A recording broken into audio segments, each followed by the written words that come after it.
Welcome to a brand new series in the restoration industry. Gokul and I are launching a restoration masterclass, and this one is going to be on mergers and acquisitions. I am very excited to have Gokul here as the resident M&A expert. This is a huge topic in the restoration industry right now, and it seems like every week, almost daily, there are new announcements coming out about mergers and acquisitions that are happening with really big companies and really big players. So over the coming weeks and months, Gokul and I are going to be releasing a number of conversations on everything that has to do with M&A. Any questions that you might have if you are approached to sell your company, if you're thinking about selling your company, just really everything you're going to need to know. So stay tuned for a lot of episodes to come. All right, welcome back to another episode of the Restoration Masterclass on M&A. So today we're talking about something else that a lot of buyers have had or sellers, have had a lot of different experience with, and that is the ownership transition. When are you telling your key people? When are you making a communication plan? You know, in one of our other episodes, you talked about how many people you have to notify, which I hadn't realized before when you talked about beyond employees, it's the TPAs, your other customers.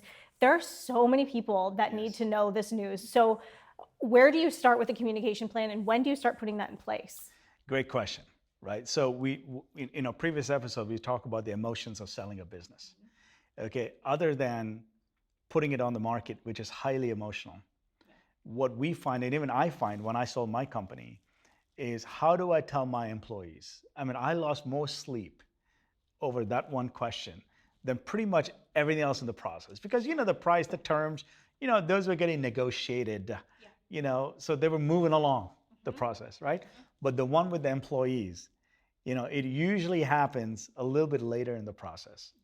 Okay, so once we get through the due diligence phase, you know, that's usually when you bring the key employees into the game and you'll introduce them to the buyer, right? So that's when we do it, okay? And I can tell you that most entrepreneurs care for their employees, and this is, you know, they have more sleepless nights on how to and when to tell the employees than any other thing in the process, right?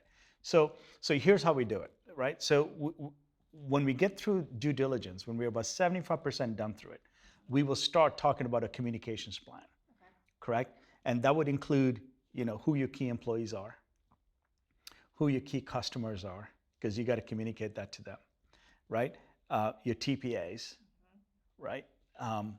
Your leadership roles, right? And all your other partners, your CPAs, your bankers, you know, all, you know, leasing folks, you know, insurance and all that. So you got 5 big buckets of communication. And the communication is, you know, you first have to have a vision for the merger. You say, hey, why is this a good thing for the company? And then you take that to each one of these groups and you have to tailor that message.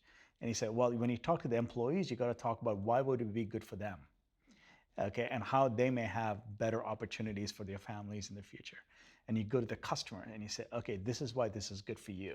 So there's this whole plan that happens. And usually it happens, you know, when we're about 50 to 75% into due diligence, we'll start talking about communication. And there's a lot of meetings that goes on between our communications folks and the communication folks on the other side. We start crafting this message together. And then what we would do, you know, with our clients is we will actually do a dry run, okay, because it's so emotional.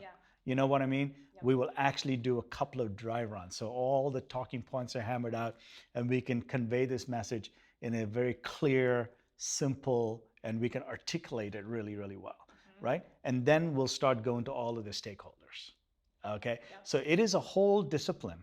It takes, you know, a good 30 days from start to finish to do. Okay, and it starts when we're about 75% done at due diligence. So it starts, you know, about 30 days before closing is when we would start. But you got to craft it, and it goes through different revisions, and then you got to practice it, and then you dry run it, and then you would execute on it.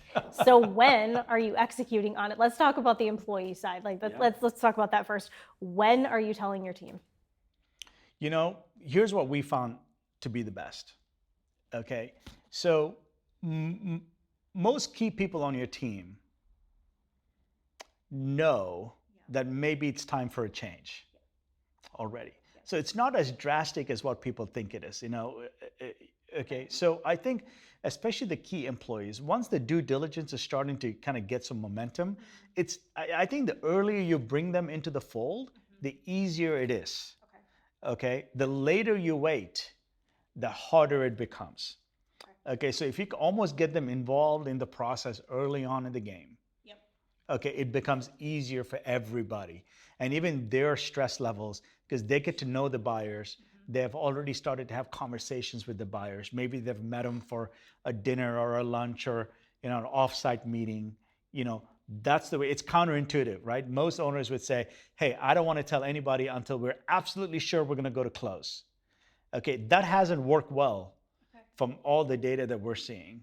Okay, what we know is once we have a likely chance that the deal is going to close and the due diligence is starting to get momentum, we then try to advise our clients to bring at least the key people into the process early in the game so they get involved.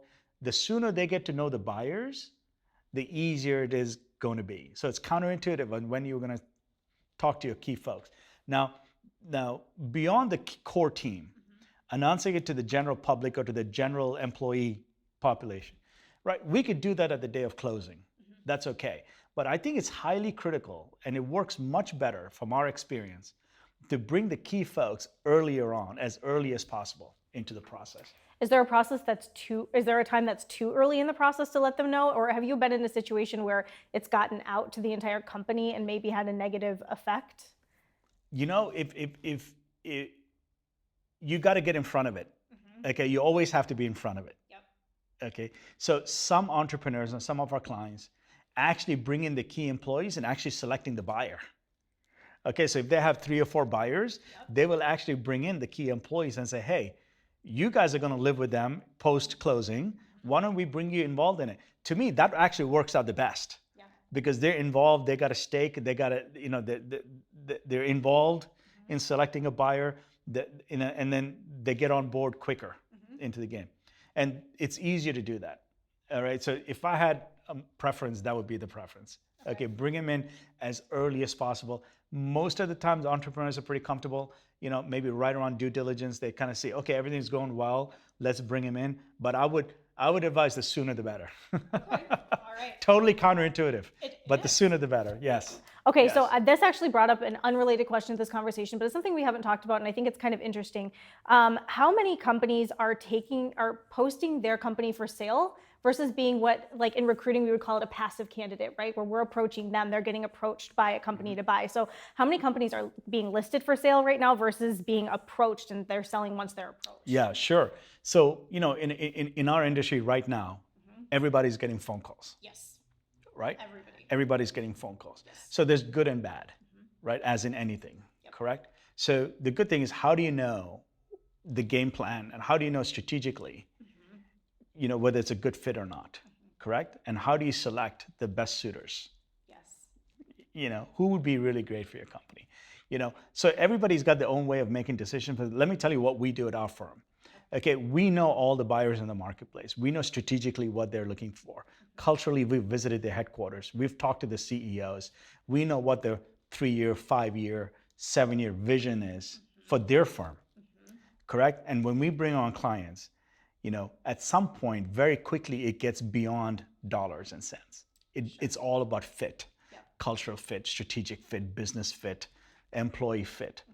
And we make all of those decisions, and then we approach who would be best suited for our clients, correct? And that's what I would encourage anybody to do is, the numbers are going to take care of themselves, right? Yep. And the more successful a business is, the less concerned they are about numbers. Okay, it becomes all about the people. It becomes all about the strategic fit. It becomes all about how can we give the folks better opportunities to grow and advance their career.